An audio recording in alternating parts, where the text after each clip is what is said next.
সমষ্টিত কি ক'ব? সেইটো মোৰ প্ৰতি মানুহৰ মৰম, শ্ৰদ্ধা আৰু আস্থা। সকলোৱে মোৰ প্ৰতি এটা আস্থা যে আনিব পাৰিছে, তাৰ কাৰণে মোৰ দুৱাই মই সকলো জনসাধাৰণক আপোনালোকৰ মিডিয়াৰ জৰিয়তে ধন্যবাদ জনাইছোঁ। কিন্তু মই এতিয়াও চিন্তা কৰা নাই, মই ভবা নাই ইলেকশ্যন খেলিবৰ কথা। বিটিচিত 15খন খেলা কথা কৈছে। হয়, বিটিচি অঞ্চলত আমাৰ 15টা সমষ্টি আমাৰ BPF দলে খেলিব। আপোনালোকে চাই আহিছে, বিটিচিৰ চিফ মাননীয় হাগ্ৰামা মহিলাৰী ছাৰে কৈ আহিছে। NDA হিচাপে আমাৰ 15টাই আমাৰ ইয়াত কোনো বন্ধুত্ব নাথাকে নেকি NDA?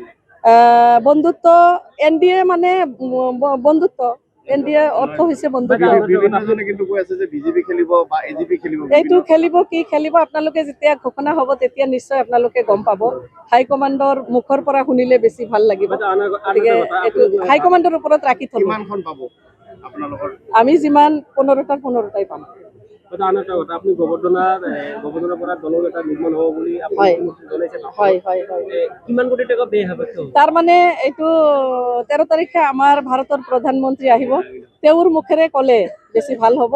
গতিকে যিহেতু ভাৰতৰ প্ৰধানমন্ত্ৰী আহি পেলাই তাত ডিজিটেল ষ্ট'ন ফাউণ্ডেশ্যন তাত ডিজিটেলি হ'ব, তেতিয়া আপোনালোকে গম পাব। ভাৰতৰ প্ৰধানমন্ত্ৰীৰ মুখেৰে প্ৰচাৰ হ'লে বেছি ভাল পাম আৰু সেইটো প্ৰধানমন্ত্ৰীৰ মুখেৰে আপোনালোকে গম পাব।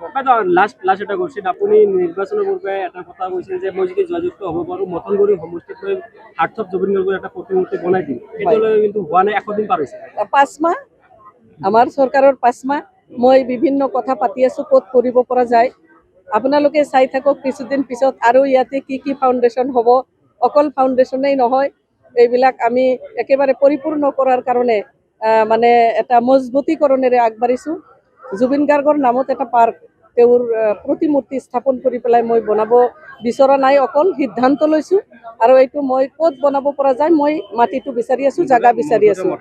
হয়, মথনগুৰি সমষ্টিত হ'ব। বিশেষকৈ মই এই আমাৰ যিটো মানে গহেখান্দা নহয়, আমাৰ যিটো কিবা আছে মাজৰগাঁও, মই বিশেষকৈ মাজৰগাঁওবাসীৰ কিছু মানুহৰ লগত ইতিমধ্যে কথা পাতিছোঁ যে ক'ত কৰিলে আমাৰ ভাল হয়, আপোনালোকে মোক মাটিটো ঠিক কৰি দিয়ক। আপোনালোকে সময়ত আপোনালোকে দেখা পাব।